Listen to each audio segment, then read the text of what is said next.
This time, the crazy isn't coming from me.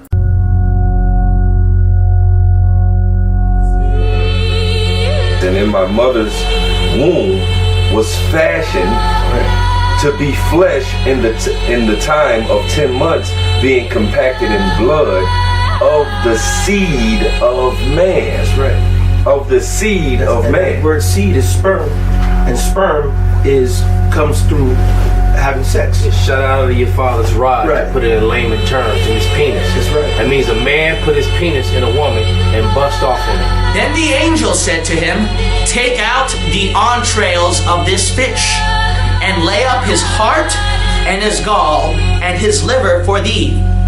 For these are necessary for useful medicines." The rest of the chapters of the book of Esther, Go ahead. which are found neither in the Hebrew nor in the Chaldee.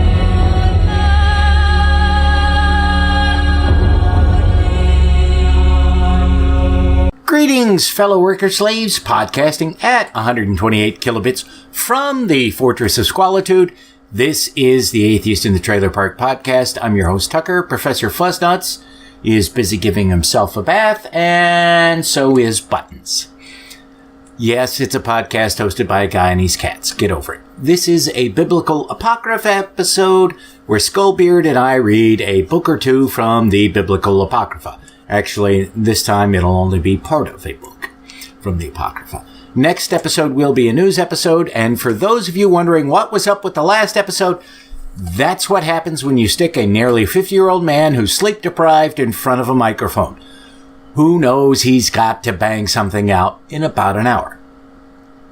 No real exciting updates about work, other than despite being hired on, I'm still not in the payroll system, which means that I can't expect to get any money coming in until the 5th of next month, at the earliest. Until then, I've only got about $40 to tide me over. And as of right now, I'm betting that the only money I'm going to see on the 5th is from my Patreon supporters. So thanks to you folks for supporting the show. Hopefully it won't take too long for them to get this all sorted out, but I'm not going to bet that I won't see my first check until the 15th of February. Hopefully my landlord will be understanding about why I'm so late with my rent, but you never know.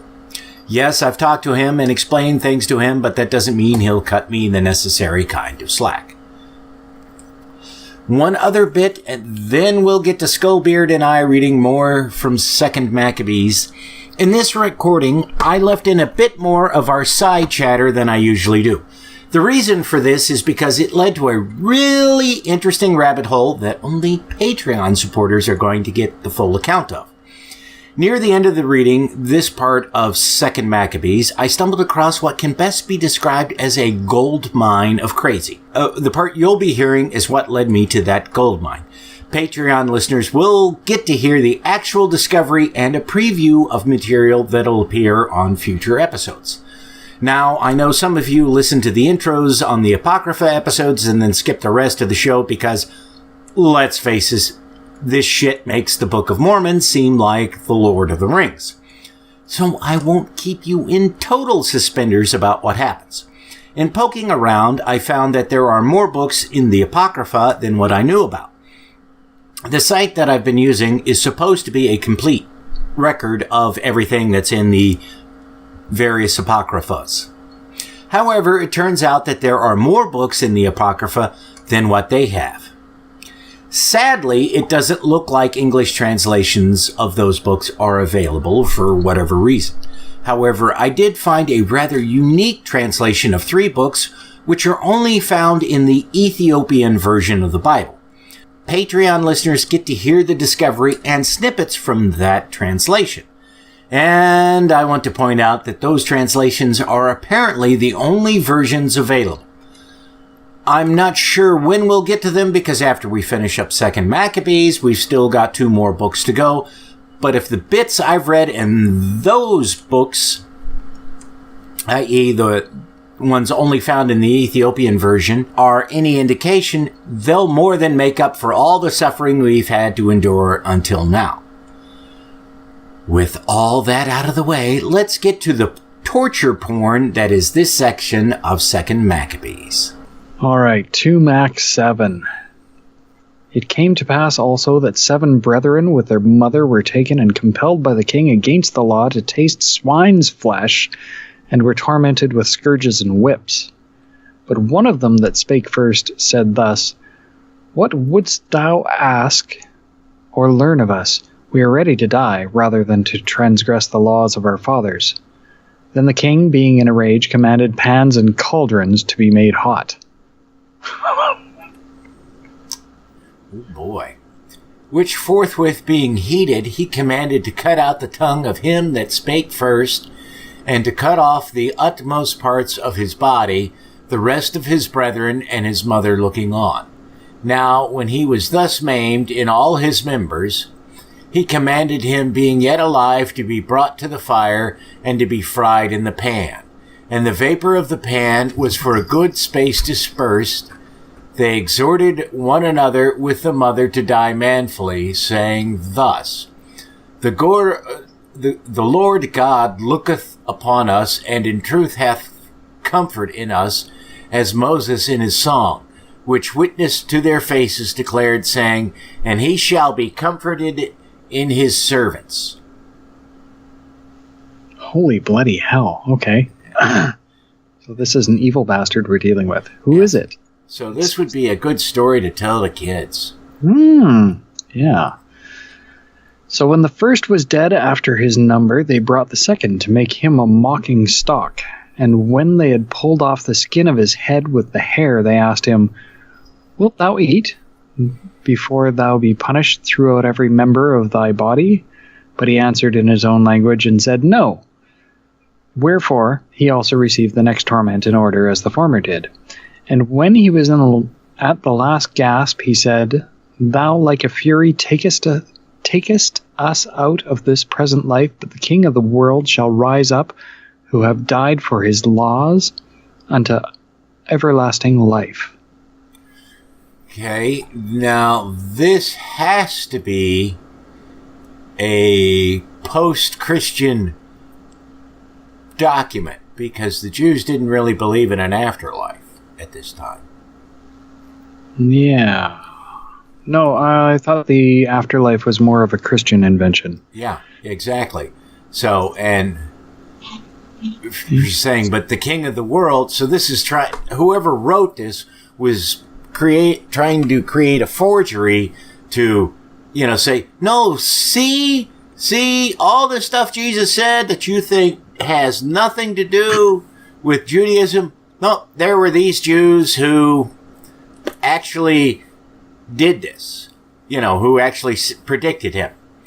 So, you've got, and they're, doing, see, these are Jewish martyrs, so you can't question them.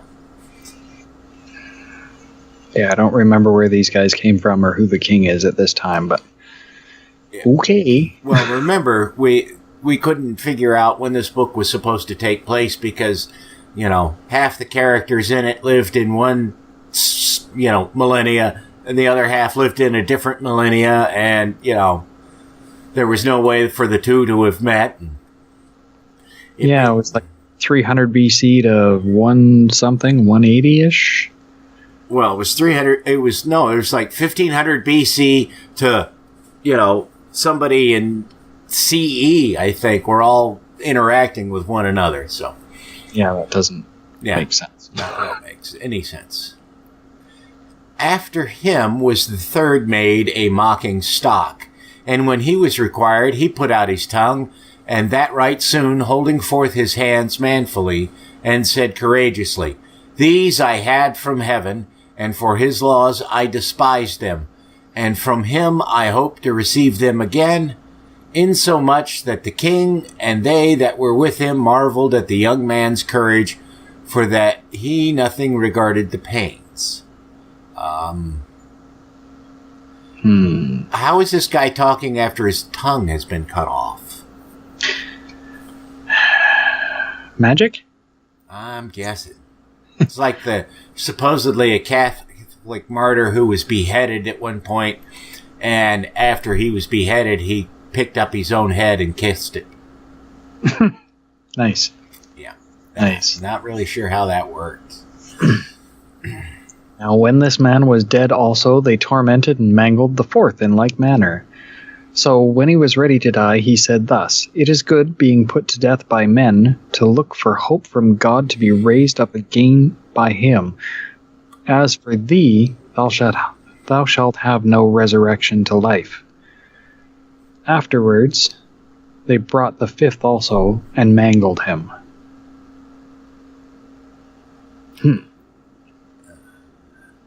Then looked he unto the king and said, this is post-mangling, I guess, Thou hast power over men, thou art corruptible, thou doest what thou wilt, yet think not that our nation is forsaken of God. But abide a while, and behold his great power, how he will torment thee and thy seed.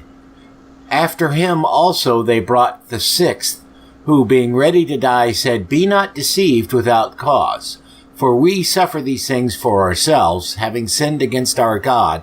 Therefore marvelous things are done unto us.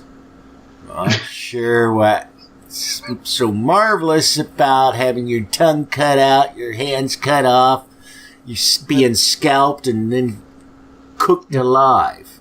And fried, yes. Where the fuck is Pinhead when you need him?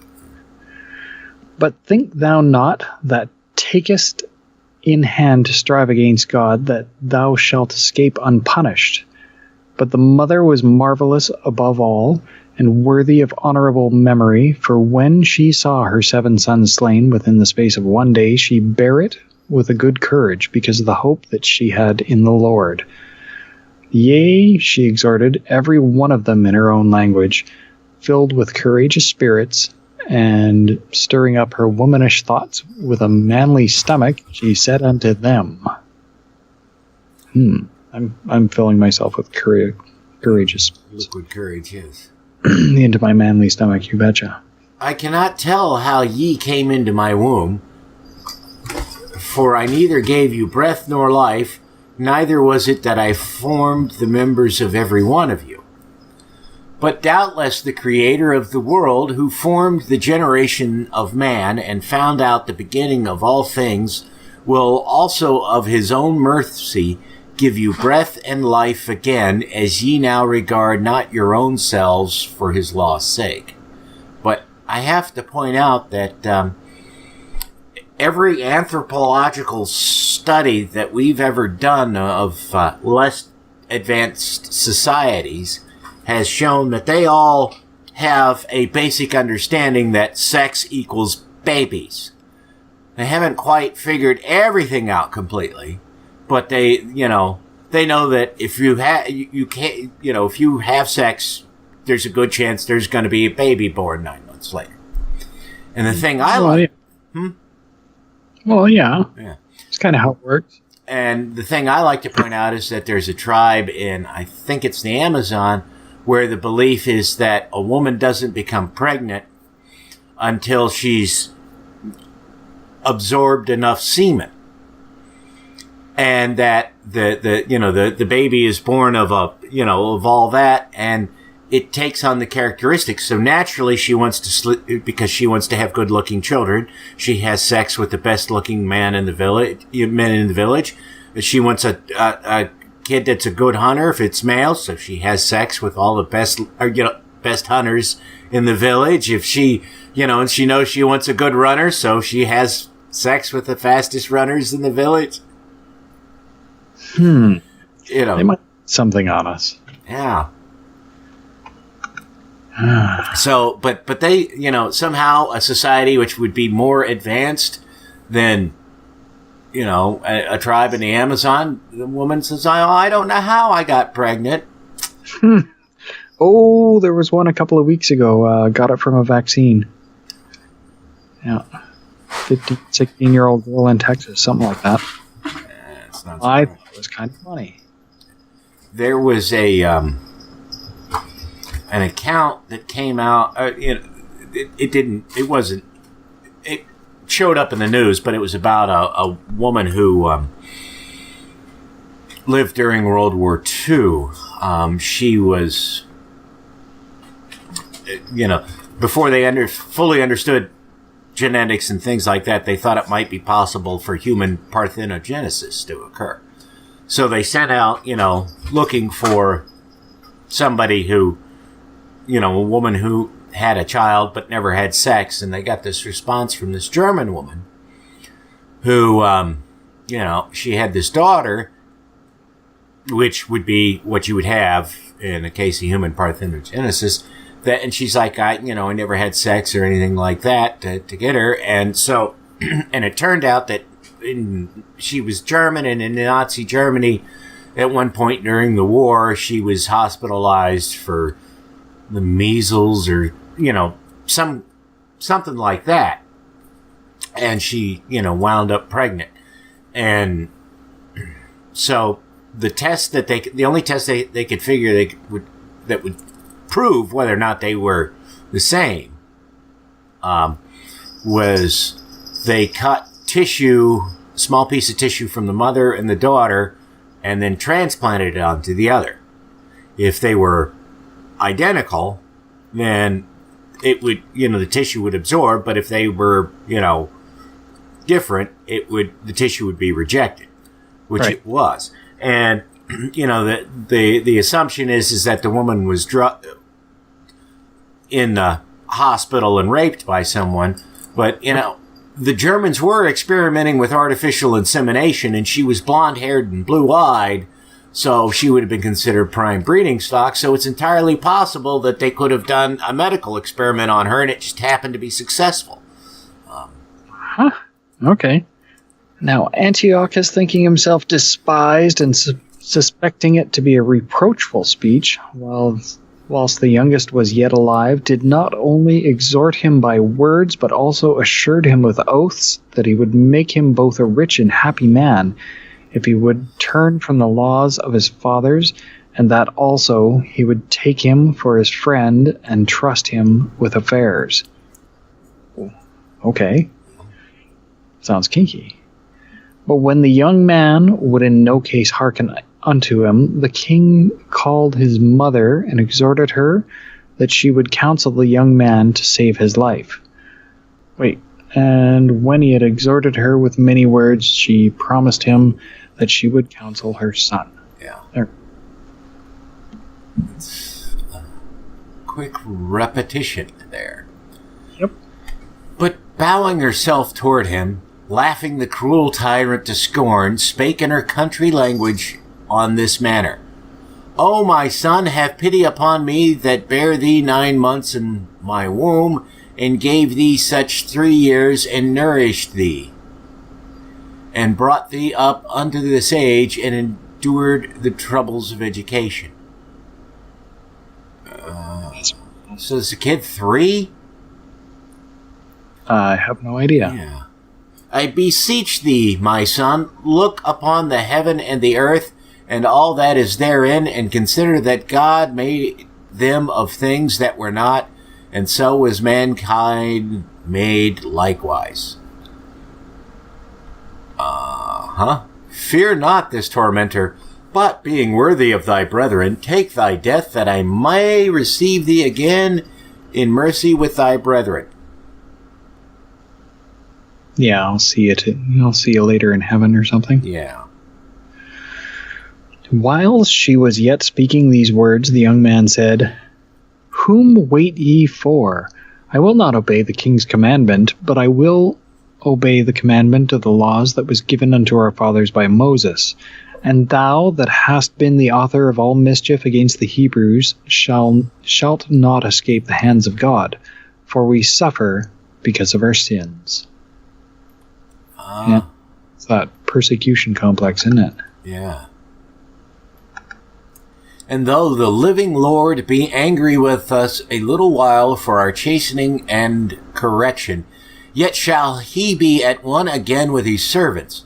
But thou, O godless man, and of all other most wicked, be not lifted up without a cause, nor puffed up with uncertain hopes, lifting up thy hand against the servants of God. For thou hast not yet escaped the judgment of Almighty God, who seeth all things. Now, the implication of this is that, well, it doesn't matter if we're bad, we will eventually all get to heaven. We may have to spend season in hell, but, eventually we'll all get there. Once saved, always saved. Well, and there's the view that the church had for centuries, that everybody who died except for like a couple of people all went to hell until Jesus was born. And then and then when he was crucified and went to hell, he rescued all the really good people out of hell. Okay, that's just batshit insane. Yeah. They all are.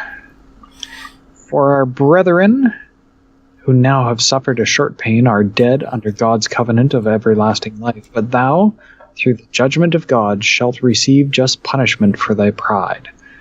But I, as my brethren, offered up my body and life for the laws of our fathers, beseeching God that he would speedily be merciful unto our nation, and that thou by torments and plagues mayest confess that he alone is God,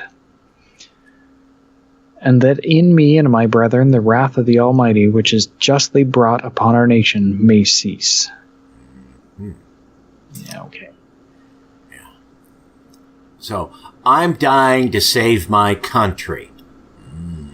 Yeah, they're trying to set something up, aren't they? Yeah, it's sort of like saying, yeah, we're prefiguring Jebus. And I'll just take the last 4 here. Then the king, being in a rage, handed him worse than all the rest, and took it grievously that he was mocked. So this man died undefiled, and put his whole trust in the Lord. No, I think if you've had your tongue cut out, you've been scalped, hands cut off, and who knows what else done to you, you've pretty much been defiled. Yeah, pretty much, yeah. Yeah. Last of all, after the sons, the mother died. Let this be enough now to have spoken concerning the adulterous feasts and the extreme tortures. So this is purporting to be an eyewitness account, basically, of what happened, yet there's no explanation of who that witness was. No. No. This stuff is really hard to wrap my brain around. Yeah. 2 Mac 8. Then Judas Maccabeus and they that were with him went privily into the towns and called their kinsfolk together, and took unto them all such as continued in the Jews' religion, and assembled about 6,000 men. And they called upon the Lord, and he would look upon the people that was trodden down of all, and also pity the temple profaned of ungodly men, and that he would have compassion upon the city, sore defaced, and ready to be made even with the ground, and hear the blood that cried unto him. And remember the wicked slaughter of harmless infants. Prefiguring. And the blasphemies committed against his name, and that he would shew his hatred against the wicked. Now, when Maccabeus had his company about him, he could not be withstood by the heathen, for the wrath of the Lord was turned into mercy. So, I'm kind of unsure about this. Does that mean that the heathen looked upon Maccabeus and were in pain, or nauseated, or what? Therefore, he came at unawares and burned up towns and cities, and got into his hands the most commodious places, and overcame and put to flight no small number of his enemies. Guess I should have read that next verse. So he's just some kind of badass or something. I'm not sure. But specially took he advantage of the night for such privy attempts, insomuch that the fruit of his holiness was spread everywhere. So the fruit of his holiness. Mm-hmm. Yeah. Nice. That's what you're calling it. Thanks. Phrasing. Yeah. So when Philip saw that this man increased by little and little, and that things prospered with him still more and more, he wrote unto Ptolemaeus, the governor of the governor of Seleucia and Phenis, to yield more aid to the king's affairs. Then forthwith choosing Nicanor, the son of Patroclus, one of his special friends. Okay. He sent him with no fewer than 20,000 of all nations under him to root out the whole generation of the Jews, and with him he joined also Gorgias, a captain who in matters of war had great experience. All right, this took a turn for the worse. Now, according to Sun Tzu's The Art of War, if you've got 3 times your opponent's numbers, the odds are overwhelmingly in your favor in military conflict. Oh, absolutely. So, and I've not read anything by a contemporary military expert that disagrees with that. They say that, yes, there are exceptions to that, but there's only, they're very rare, and it relies on certain conditions. Like desert warfare, where you have air superiority. Yeah. It doesn't matter how many ground forces the other guy's got. If they got no planes and you've got planes, you win the war. Yep, they're pretty much fucked. Yeah, never get into a ground war on Asia. So Nicanor undertook to make so much money of the captive Jews as should defray the tribute of 2,000 talents, which the king was to pay the Romans. I wonder how he was going to make the money off the Jews. Wherefore immediately he sent to the cities upon the sea coast, proclaiming a sale of the captive Jews. Slavery. And promising that they should have 80 bodies for 1 talent, not expecting the vengeance that was to follow upon him from the Almighty God. But hey, God's pretty cool with slavery. It's just certain people you shouldn't enslave. Well, not your countrymen. No. Neighbors, okay. Yeah. Well, you can do your countrymen, but only for 7 years. Then they got to be released. No, that's indentured servitude. It's not slavery, blah, blah, blah. Yeah. Context. Now, when word was brought unto Judas of Nicanor's coming, and he had imparted unto those that were with him that the army was at hand. Another awkward sentence. They that were fearful and distrusted the justice of God fled and conveyed themselves away. Others sold all that they had left, and withal besought the Lord to deliver them, sold by the wicked Nicanor before they met together. And if not for their own sakes, yet for the covenants he had made with our fathers, and for his holy and glorious name's sake by which they were called. Okay, so if everybody's fleeing, how the hell who the hell are they selling their crap to? I don't know. Whoever's left. Yeah.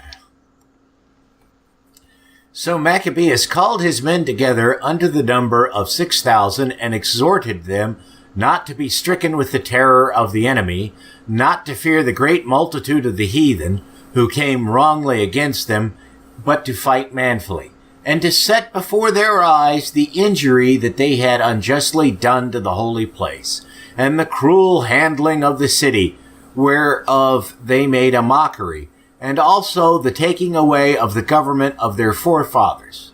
For they, said he, trust in their weapons and boldness, but our confidence is in the Almighty, who at a beck can cast down both them that come against us and also all the world, provided they're not using iron chariots. Iron chariots are scary as fuck. Moreover, he recounted unto them what helps their forefathers had found, and how they were delivered when under Sennacherib 180,000 perished. Wait a minute.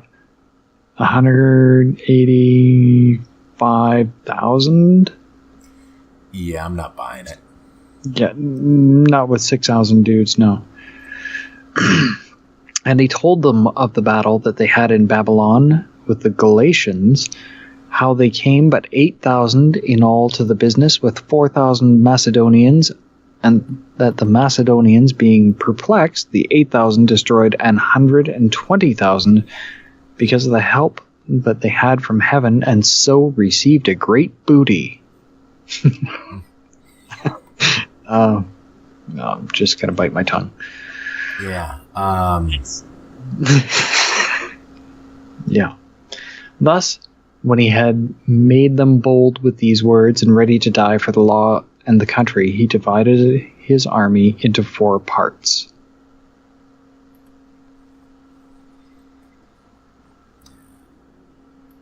And joined with himself his own brethren, leaders of each band, to wit, Simon and Joseph and Jonathan, giving each one 1,500 men.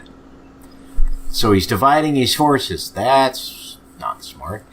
Also, he appointed Eleazar to read the holy book, and when he had given them this watchword, the help of God himself leading the first band, and by the help of the Almighty, they slew above 9,000 of their enemies, and wounded and maimed the most part of Nicanor's host, and so put all to flight.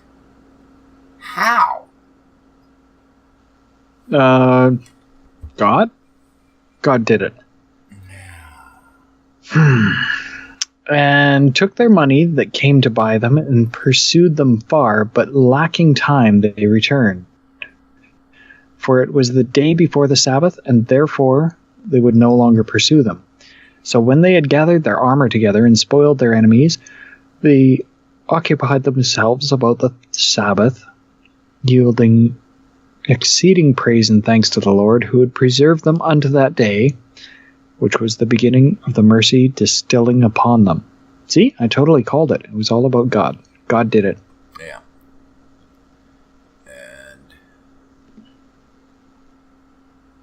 And after the Sabbath, when they had given part of the spoils to the maimed, and the widows, and the orphans, the residue they divided amongst themselves and their servants.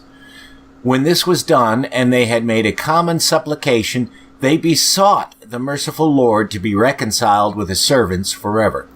Moreover, of those that were with Timotheus and Bacchides, who fought against them, they slew above 20,000, and very easily got high and strong holds, and divided among themselves many spoils more, and made the maimed, orphans, widows, yea, and the aged also, equal in spoils with themselves.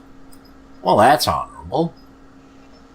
Well, what else are you going to do when you get high and strongholds? That's true. And when they had gathered their armor together, they laid them all up carefully in convenient places, and the remnants of the spoils they brought to Jerusalem. They slew also Philarches, that wicked person who was with Timotheus, and had annoyed the Jews many ways. Furthermore, at such time as they kept the feast for the victory in their country, they burnt Callisthenes, that had set fire upon the holy gates, who had fled into a little house, and so he received a reward meet for his wickedness. Was that house in the prairie? A little house in the prairie, maybe? I don't know. As for that most ungracious Nicanor, who had brought 1,000 merchants to buy the Jews, he was through the help of the Lord brought down by them, of whom he made least account, and putting off his glorious apparel and discharging his company, he came like a fugitive servant through the midland unto Antioch, having very great dishonor, for that his host was destroyed. Thus he that took upon him to make good to the Romans their tribute by means of captives in Jerusalem, told abroad that the Jews had God to fight for them, and therefore they could not be hurt because they followed the laws that he gave them. Yeah, I don't think that's what he's going to be saying. Hey, when did the Roman occupation of the Middle East start? Jerusalem in particular.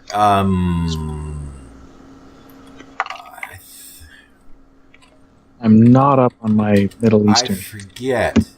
Let's a quick Google search will tell us. Yeah, so it would have been roughly 100 BCE. No, the first intervention of Rome in the region dates from 63 BCE. Still doesn't fit the timeline. No. All over the fucking place. All right. 2 Mac 9. About that time came Antiochus with dishonor out of the country of Persia, for he had entered the city called Persepolis, and went about to rob the temple and hold the city, whereupon the multitude, running to defend themselves with their weapons, put them to flight. And so it happened that Antiochus being put to flight of the inhabitants, returned with shame. And now when he came to Ecbatane, news was brought him what had happened unto Nicanor and Timotheus. Then, swelling with anger, he thought to avenge upon the Jews the disgrace done unto him by those that made him flee. Therefore commanded he his chariotman to drive without ceasing, and to dispatch the journey. The judgment of God now following him. For he had spoken proudly in this sort, that he would come to Jerusalem and make it a common burying place of the Jews. Well, that's kind of what happened anyways, you know? Yep. But the Lord Almighty, the God of Israel, smote him with an incurable and invisible plague. So he got the shits. Or, as soon as he had spoken these words, a pain of the bowels that was remedialess came upon him, and sore torments of the inner parts. Nailed it. Nailed it. You're a prophet. And that most justly, for he had tormented other men's bowels with many and strange torments. Ooh, kinky. So, what is that, like Montezuma's revenge, or? In this case, I would guess it would be Jehovah's revenge. Cholera. Howbeit he nothing at all ceased from his bragging. That's really fucking awkward. Yeah. But still was filled with pride, breathing out fire in his rage against the Jews, and commanding to haste the journey. But it came to pass, that he fell down from his chariot, carried violently, so that having a sore fall, all the members of his body were much pained. And thus he that a little afore thought he might command the waves of the sea, so proud was he beyond the condition of man, and weigh the high mountains in a balance, and was now cast on the ground and carried in a horse litter, shewing forth unto all the manifest power of God. So, did he get smitten? Smote. Smoted. Smite me. So that the worms rose up out of the body of this wicked man, and whiles he lived in sorrow and pain, his flesh fell away, and the filthiness of his smell was noisome to all his army. So, not having worms is generally considered a good thing. Does that mean he was so stinky even the worms couldn't stand him? Ooh. Worms out of his body. Like pinworm? Yeah. We talking intestinal parasites? Could be anything. I don't know. Ringworm? Who knows? Ringworm? Yeah. And the man that thought a little afore he could reach to the stars of heaven, no man could endure to carry for his intolerable stink. I've worked with guys like that. Here, therefore, being plagued, he began to leave off his great pride and to come to the knowledge of himself by the scourge of God, his pain increasing every moment. And when he himself could not abide his own smell, he said these words, "It is meet to be the subject unto God. And that is meet with 2 E's. Not that the other version would cause his sentence to make any more sense, but anyways. None whatsoever. And that a man that is mortal should not proudly think of himself if he were God. Oh, I'm getting a subtle, hey, you fucking atheists. He Pipe found down. J-Bus. Uh-huh. This wicked person vowed also unto the Lord, who now no more would have mercy upon him, saying thus, that the holy city, to which he was going in haste to lay it even with the ground, and to make it a common burying place, he would set at liberty. And as touching the Jews whom he had judged not worthy so much as to be buried, but to be cast out with their children to be devoured of the fowls and wild beasts, he would make them all equals of the citizens of Athens. And the holy temple, which before he had spoiled, he would garnish with goodly gifts, and restore all the holy vessels with many more, and out of his own revenue defray the charges belonging to the sacrifices. Yea, and that also he would become a Jew himself, and I can't do that, and go through all the world that was inhabited, no he won't, and declare the power of God. But for all this his pains would not cease, for the judgment of God was come upon him. Therefore, despairing of his health, he wrote unto the Jews the letter underwritten, containing the form of a supplication after this manner. The just judgment of God was come upon him. Mm-hmm. I think I saw that in a movie once. Antiochus, king and governor to the good Jews, his citizens, wisheth much joy, health, and prosperity. If ye and your children fare well, and your affairs be to your contentment, I give great thanks to God, having my hope in heaven. As for me, I'm weak, or else I would have remembered kindly your honor and goodwill returning out of Persia, and being taken with a grievous disease, I thought it necessary to care for the common safety of all. What a guy. Yeah. Not distrusting mine health, but having great hope to escape this sickness, but considering that even my father, at what time he led an army into the high countries, appointed a successor, to the end that if anything fell out contrary to expectations, or if any tidings were brought that were grievous, they of the land, knowing to whom the state was left, might not be troubled. Again, considering how that the princes that are borderers and neighbors unto my kingdom wait for opportunities and expect what shall be the event, I have appointed my son Antiochus king, who I often committed and commended unto many of you. When I went up into the high provinces, to whom I have written as followeth. Therefore I pray and request you to remember the benefits that I have done unto you generally and in special, and that every man will be still faithful to me and my son. For I am persuaded that he, understanding my mind, will favorably and graciously yield to your desires. That sounds vaguely homoerotic. Just a touch. Thus the murderer and blasphemer, having suffered most grievously as he entreated other men. Nothing vaguely homoerotic about that. It's all out there in the open.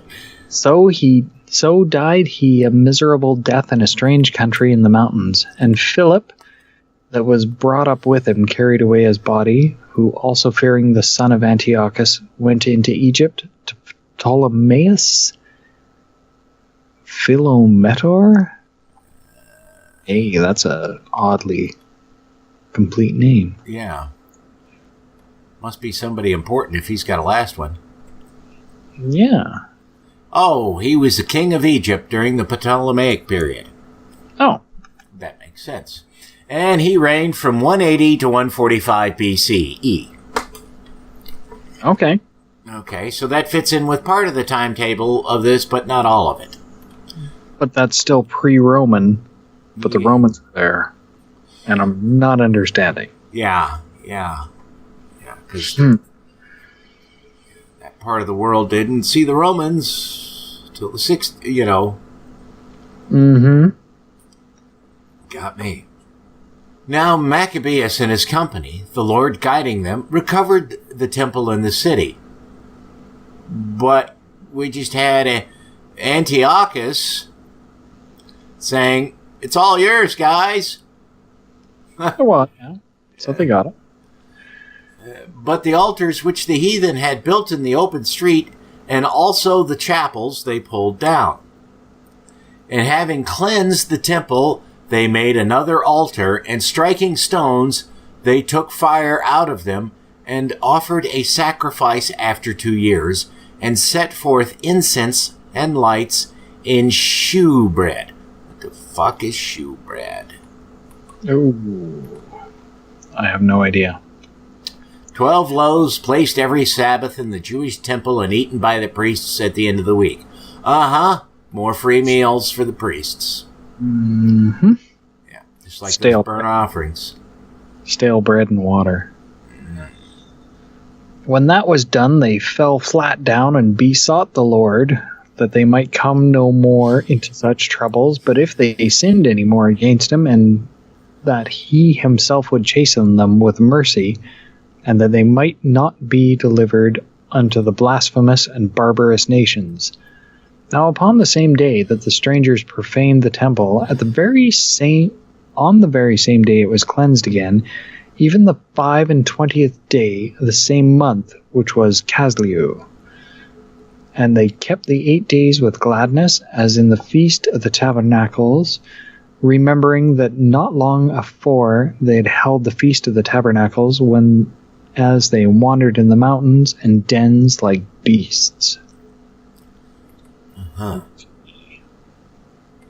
Therefore they bare branches and fair boughs and palms also, and sang psalms unto him that had given them good success in cleansing his place. They ordained also by a common statute and decree that every year those days should be kept of the whole nation of the Jews. And this was the end of Antiochus, called Epiphanes. Epiphanies, maybe? I don't know. When I see a name like that, all I can think about is that scene in Crank where he goes into the pharmacy and he's like, "I need epinephrine." And they're like, "I can't give you that without a prescription." Yeah. Now will we declare the acts of Antiochus Eupator, who was the son of this wicked man, gathering briefly the calamities of the wars. So when he was come to the crown, he set one Lysias over the affairs of his realm, and appointed him his chief governor of Celesyria and Phoenice. For Ptolemaeus, that was called Macron. Hey, isn't he like the president of France or something? I think so. Choosing rather to do justice unto the Jews for the wrong that had been done unto them, endeavors to continue peace with them. Whereupon, being accused of the king's friends before Eupator, "Do you have high cholesterol? Take Eupator." And called traitor at every word, because he had left Cyprus, that Philometor had committed unto him, and departed to Antiochus Epiphanes, epinephrine, whatever. And seeing that he was in no honorable place, he was so discouraged that he poisoned himself and died. Well, that's not good. But when Gorgias was governor of the holds, he hired soldiers and nourished war continually with the Jews. And therewithal the Idumeans, having gotten into their hands the most commodious holds, kept the Jews occupied, and receiving those that were banished from Jerusalem, they went about to nourish war. Feed a fever, starve a cold. Oh, yeah. Boy, this just certainly just, animalistic territorialism is what this sounds like. Tribalism. Then they that were the Maccabees made supplication and besought God that he would be their helper, and so they ran with violence upon the strongholds of the Edomians. And assaulting them strongly, they won the holds and kept off all that fought upon the wall, and slew all that fell into their hands, and killed no fewer than 20,000. And because certain, who were no less than 9,000, were fled together into 2 very strong castles, having all manner of things convenient to sustain the siege. Maccabeus left Simon and Joseph and Zacchaeus also, and them that were with him, who were enough to besiege them, and departed himself unto those places which more needed his help. Now they that were with Simon, being led with covetousness, were persuaded for the money through certain of those that were in the castle, and took 70,000 drachms, and let some of them escape. But when it was told Maccabeus what was done, he called the governors of the people together, and accused those men that they had sold their brethren for money, and set their enemies free to fight against them. Now, I'm just wondering how old Maccabeus is at this point. I mean, he's been doing this thing for, it's got to be decades by now. It's been an awfully long time. Traitors! So he slew those that were found traitors, and immediately took the 2 castles. Let this be a lesson, America. Yes. And having good success with his weapons and all things he took in hand, he slew in the 2 holds more than 20,000. Now Timotheus, whom the Jews had overcome before, when he had gathered a great multitude of foreign forces and horses out of Asia, not a few, came as though he would take Jewry by force of arms. But when he drew near, they that were with Maccabeus turned themselves to pray unto God, and sprinkled earth upon their heads, and girded their loins with sackcloth. There's a pun in there. I'm just going to ignore it. And fell down at the foot of the altar, and besought him to be merciful to them, and to be an enemy to their enemies, and an adversary to their adversaries, as the law declareth. So after the prayer, they took their weapons, and went on further from the city, and when they drew near to their enemies, they kept by themselves. Now the sun being newly risen, they joined both together, the one part having together with their virtue their refuge also unto the Lord for a pledge of their success and victory, the other side making their rage leader of the battle. But when the battle waxed strong, there appeared unto the enemies from heaven 5 comely men upon horses with bridles of gold, and 2 of them led the Jews, and took Maccabeus betwixt them, and covered him on every side weapons, and kept him safe, but shot arrows and lightnings against the enemies, so that being confounded with blindness and full of trouble, they were killed. Dun dun dun! Seriously, what the fuck? Where did these guys come from? Yeah. Who the fuck are these guys? Who invited the assholes? I don't know. And there were slain of footmen 20,500, and 600 horsemen. Okay. Where do these guys keep coming from? I have no idea. As for Timotheus himself, whose name I can't recall us reading ever before, he fled into a very strong hold called Gara, where Chereas was governor. But they that were with Maccabeus laid siege against the fortress courageously 4 days. That's odd. Normally it would be like 3 or 7 or 40. Interesting. Oh. Timotheus Ammon. Ah. is the name given in the first Maccabees for the Ammonite general. In the 2nd century BCE, is defeated by Judas Maccabeus at Dathema in Gilead.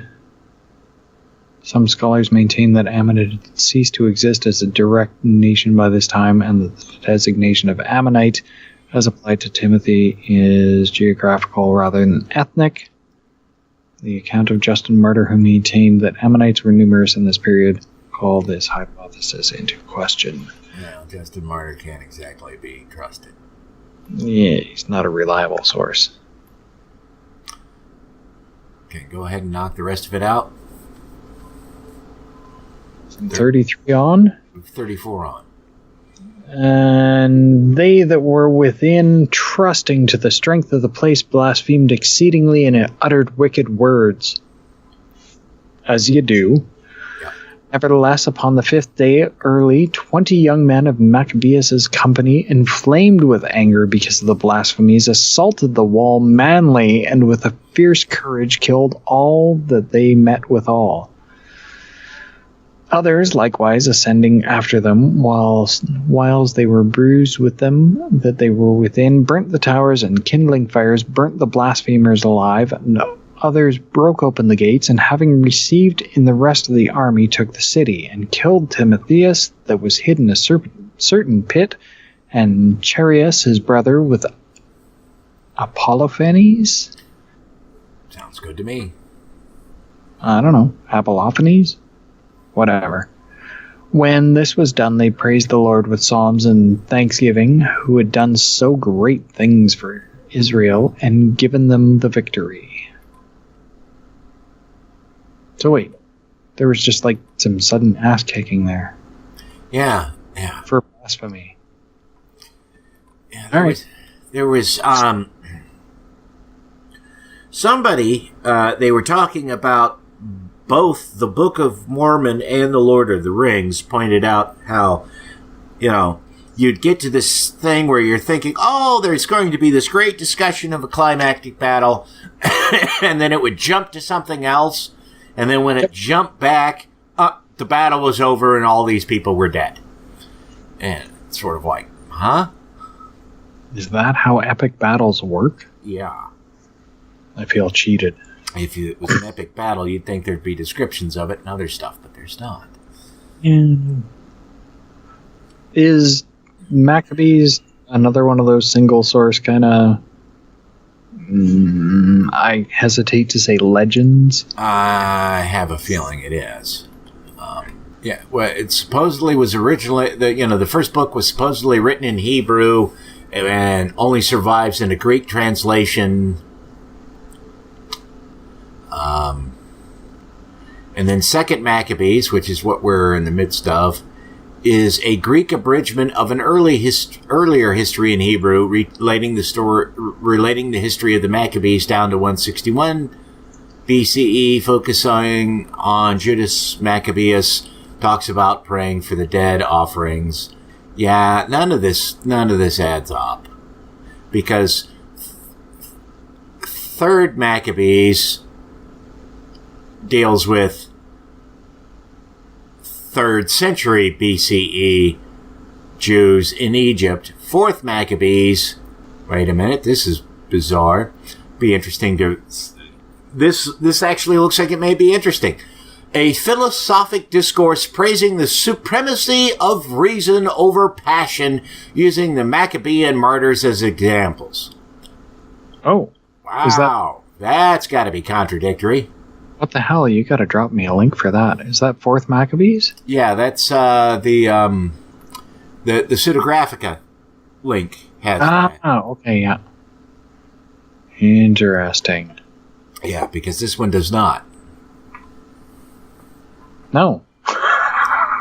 Not at all. There's no philosophy here. Yeah. Yeah. Well, and Second Maccabees is the last of the Apocrypha. Okay. So whenever we're done with this shit... Then you're done forever? Well, we're done with the Apocrypha. We'll go on to the Pseudographica. Okay. You're welcome. I seem to detect a slight note of despondency in that comment. Well, I don't know. I find this quite brutal to read and try to parse meaning out of. Yeah. So you want to knock out 11?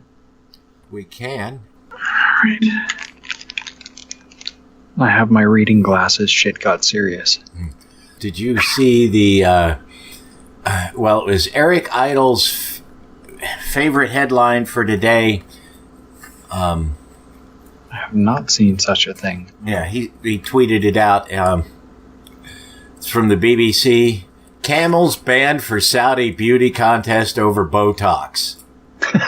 Shit. Okay. Yeah, apparently they caught... Do I really want to know about beautiful camels? Apparently they caught people injecting camels with Botox to make them look better at the beauty contest in Saudi Arabia. I don't understand.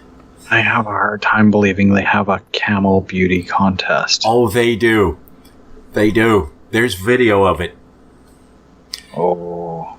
Yeah. And it is just everything you can imagine. Dark room, bunch of guys, in Arab costumes, watching them bring, just like an ordinary beauty pageant, they bring the camels out, and walk them along the runway in front of the audience. And, it doesn't look the least bit creepy. All right. Oh. Where the hell is... Uh-oh. Now I have to pull up our the Pseudographica site. Why? What'd you find? Apparently,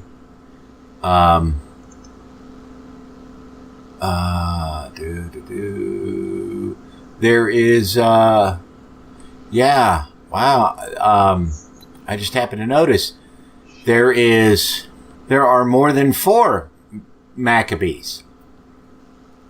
More than 4? I thought there were 4 of them in total. No, there's 8. Motherfucker. Now,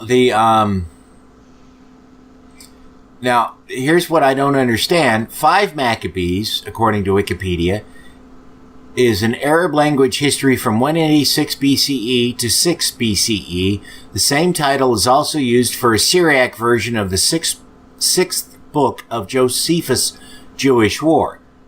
Okay, so I'm not sure why they would include that as 5, in this. 6 Maccabees, a Syriac poem which possibly shared a lost source with 4 Maccabees. That I can see as being included. 7 Maccabees, a Syriac work focusing on the speeches of the Maccabean martyrs and their mother. Maybe those are the 7 kids that got burned alive or whatever. I can see being listed. 8 Maccabees, a brief account of the revolt drawing on Seleucid sources preserved in the Chronicle of John Mallius. So there's no links to these that are valid. So I'm gonna have to find them if I can. I know, but no.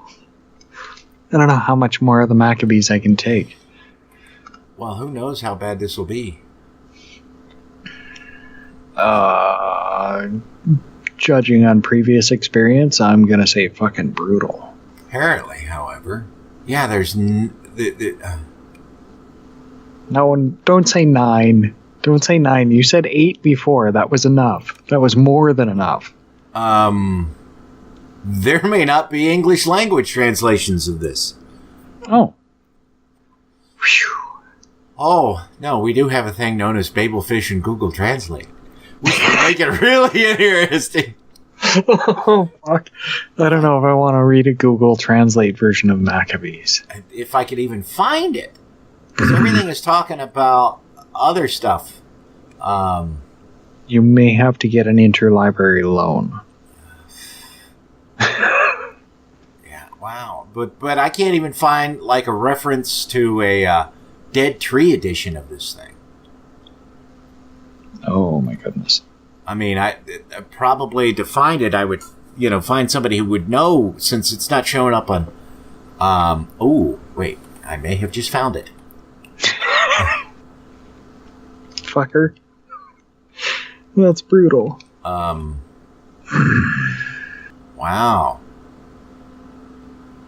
Oh. No, I'm not liking the sound of this. Second book of Maccabees 6 and 9. Oh, God. Wow.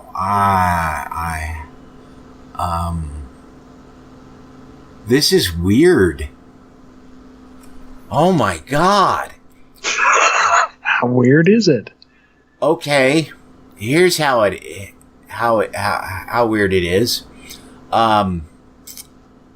They have on the page that I found, they have on the left-hand side the Middle English version of it. On the right-hand side, they have modern English translations of some of the words, but not all of them. Of some of the words. Right. And this is fun. Drop me a link. Oh, yeah. This is this is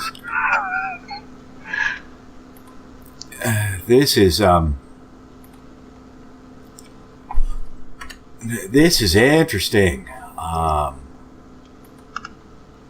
And this is the only thing I can find. I mean, I'm on like the second page of Google searches, and when you get there, you're going down the oh my God, rabbit hole. This looks like a rabbit hole. Yeah. Livingston Middle English metrical paraphrase of the Old Testament, 2 Maccabees 6 and 9. Yeah.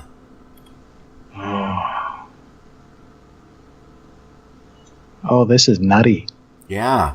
I mean, I'm not even sure if I could put this, I mean, some of it, like the first line, Antiochus, that heathen king. I don't need the fucking translation to know what heathen means. No. And in his boudum them to bring, I guess, okay, boundum would be jurisdiction. And in all his country, Gart, he cry. What the fuck is Gart? But there's no translation of what Gart is. I don't know, but I kind of like the spelling of country. Yeah. Yeah, I'm going to have to dig around on this one. Oh, this is nasty. Yeah. This is like poetry. Yeah. Envy, crying, thring. Oh yeah, it's totally poetry. Yeah. Eleazar martyred. 2 women martyred. Antiochus' pride. Antiochus attacks Jerusalem and is killed. Sickness, false repentance, and death of Antiochus. Wait, wasn't he already dead? Yeah. And they close it with an amen. Wow. Boy. Oh, I thought Maccabees was a nightmare. Yeah. I think you just met her ugly sister. Middle English metrical paraphrase of the Old Testament. Yeah, metrical. Second book of Maccabees 7. The second book. So they don't even have the full of. Wow. They don't even have the full 7 and 6, 7, and 9. They just have second book. Wow.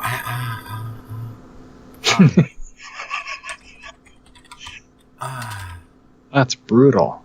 Yeah. Wow. And if I Google, complete Maccabees, I get a whole thing about a band called the Maccabees. All right. There was a B Maccabees booksellers in town some years ago. This may require further research. Yeah, it definitely will. And maybe pre-reading. Yeah. I mean, yeah, there's no... That's really weird. Why is there no English translation of these works? And what is the ninth book that...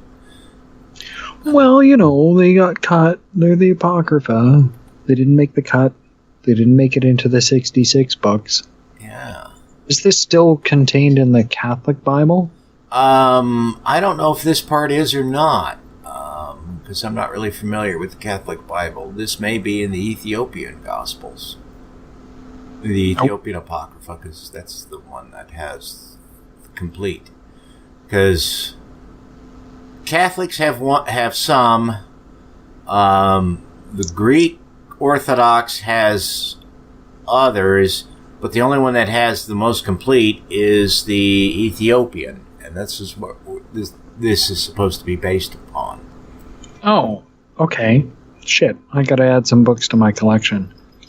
Yeah. I really need a Catholic Bible. All I have is KJV and ESV. But I do have part of a sheet of warning labels. Yeah, you showed me those. Every time you go to a hotel, slap. Yep. Fuck y'all. 2 Mac 11 is only 38 lines. Alright, well. I don't think I can handle 12. Okay. That's fine. So that's another 45. Yeah. Wait, is it like 3 o'clock in the morning where you are? It's 2 o'clock. Oh, it's 2 o'clock. You're only an hour behind me? Yeah. And I wouldn't normally go to lunch until 2 hours from now, so. Until like 4. Yeah. Holy shit. Okay. Yeah, so I'm good. And I didn't wake up until 9 tonight, so. Oh, nice. Well, no, I went to sleep at 2, I think. I don't remember. I could not go to sleep. Been there, done that. Yeah. I just don't like being woken up. All right. Oh, 2 Mac 11.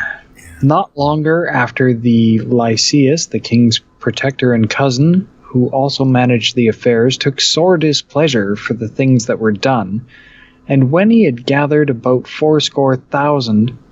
80,000 guys. How many people have just died? And he scraped up 80,000. Yeah. With all the horsemen, he came against the Jews, thinking to make the city an habitation of the Gentiles, and to make a gain of the temple as for the other chapels of the heathen, and to set the high priesthood to sale every year. Sale as in like bought and sold. Well, yeah, but I mean, is he selling the office of the priesthood, or is he selling the priests as slaves? That's the question.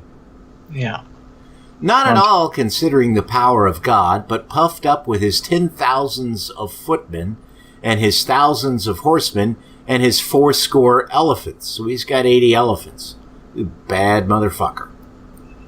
So he came to Judea and drew near to Bethsura, which was a strong town, but distant from Jerusalem about 5 furlongs, and he laid sore siege unto it.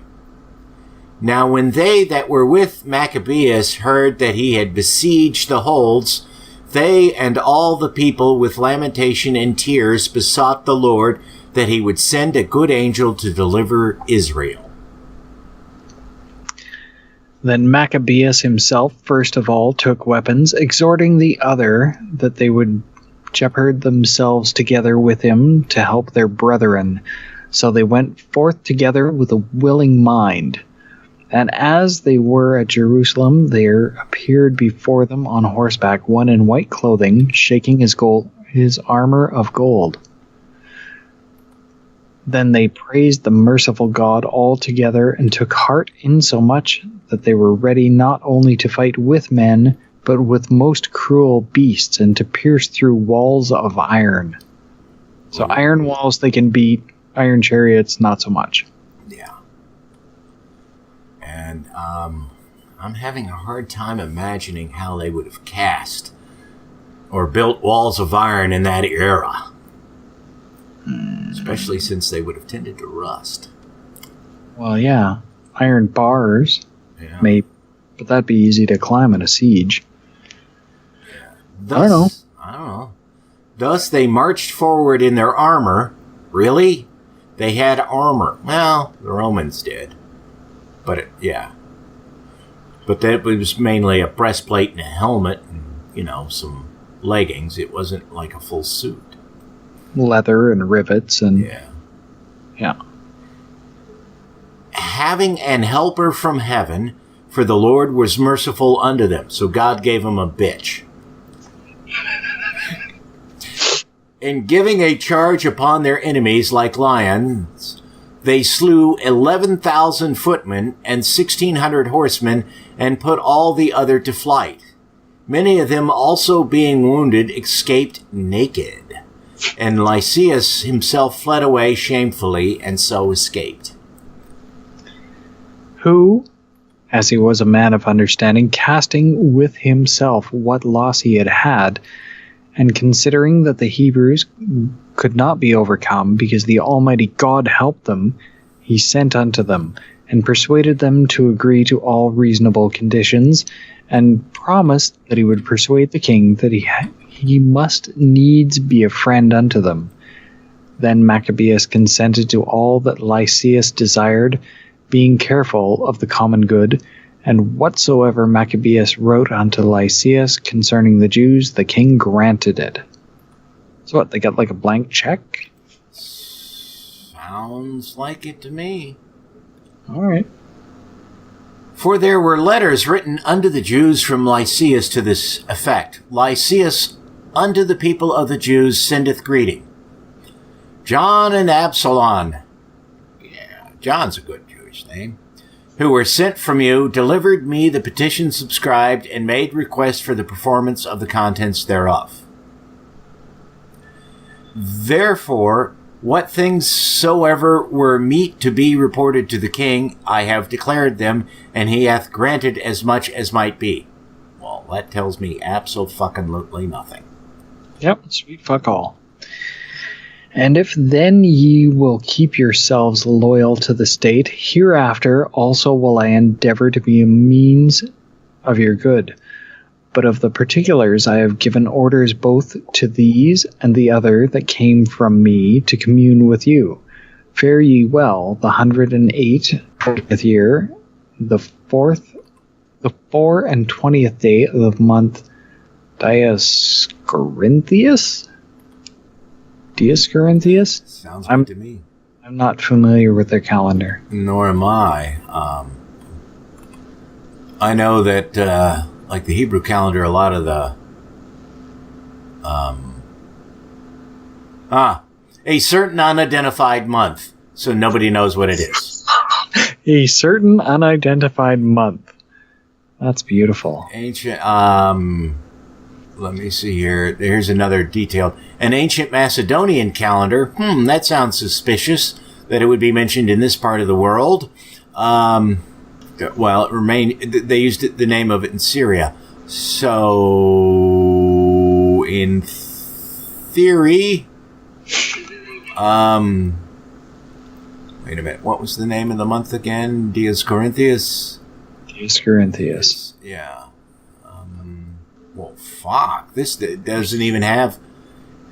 I mean, it has Dios, no Corinthius, would be October, and then they don't have anything with Corinthius at all. They've got Diosis, or Dasiosis, which would be May. Oh, bloody hell. I found a Scottish translation of Maccabees. Oh, dear God, no. No, it's brutal. Yeah, I can only imagine. It's all right. Unreadable. That's the only thing I came up with on Google for Dioscorinthius. Yeah. Now the king's letter contains these words. King Antiochus under his brother Lysias sendeth greeting.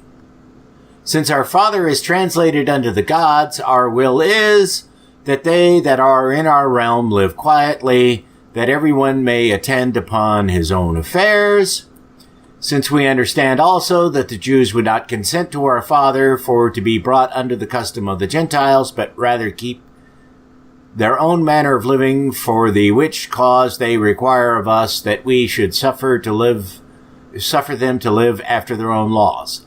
I'm fucked. I don't know. I don't know. Is this the King Antiochus who died of the shits? Is this some other King Antiochus? And, you know, how does this fit into the whole, well, King Antiochus is going to kill him, and then he decides, no, he's not going to because he got the shits. There is no chronicle or timeline or anything coherent. Coherent would be nice. Mm-hmm.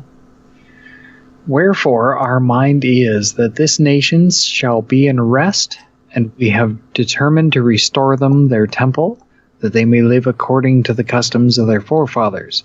Thou shalt do well, therefore, to send unto them and grant them peace, that when they are certified of our mind, they may be of good comfort, and ever go cheerfully about their own affairs.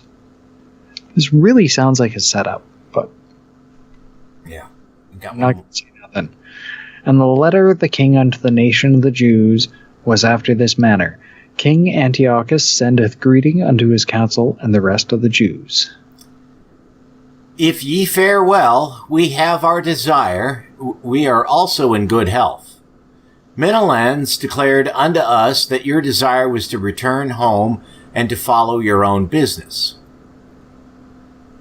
Wherefore, they that will depart shall have safe conduct till the 13th day of Xanthicus, with security.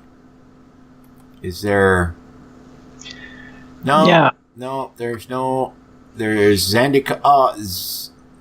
that would be March. Oh, nice. Apparently. We've heard of this Menelans character before, haven't we? Yeah. Well, he fought them or something, and then they just...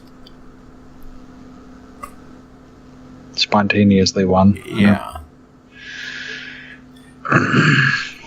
And the Jews shall use their own kind of meats and laws as before, and none of them any manner of way shall be molested for things ignorantly done. And I have sent also Menelans, that he may comfort you. Fare ye well in the 148th year, and the 15th day of the month Xanthicus. The Romans also sent unto them a letter containing these words, Quintus Mimus and Titus Manlius. Not the kind of manlius I would expect spelling, but okay. But, I mean, that's what, I guess he's friends with Biggest, Diggus. Yep. And Incontinia buttocks. Ambassadors of the Romans send greeting unto the people of the Jews. This is before the Romans were monkeying about in this area. Whatsoever Lysias the king's cousin hath granted, therewith we also are well pleased. Okay. But touching such things as he judged to be referred to the king after ye have advised thereof, send one forthwith, that we may declare as it is convenient for you, for we are now going to Antioch. I hope they bring grenades. Therefore, send some with speed, that we may know what is your mind. Farewell, this 108 and 40th year, and 15th day of the month Xanthicus. And that's it. Yeah, so they give him 2 weeks to get home. Yeah, well, he's got to get the mail first, right? Yeah. Do the whole forwarding address kind of thing. This is just incomprehensible. I think I would... Oh, God, that's a lot of work. If you're to lay out First Maccabees and Second Maccabees and try to put the pieces together, out of all of it, because the way it's written, it's really disjointed. It's all over the fucking place. But to try to create a timeline of this, that'd be a fuck of a lot of work. That's it for this episode of The Atheist in the Trailer Park Podcast. You can subscribe to the show on iTunes, Stitcher, as well as just about anywhere else podcasts can be found. Many of the episodes are also on YouTube. Follow the show on Twitter. @TParkAtheist is the show's Twitter handle. It's on Facebook at facebook.com/trailerparkatheist.com. If you happen to like the podcast, please rate it on iTunes. If you'd like to support the podcast, there's a donate button on the show notes page. You can support it via Patreon at patreon.com/TNTucker. Thanks for listening. Say goodnight, Fuzz-Nuts. All I know is this violates every canon of respectable broadcasting. Damned cat.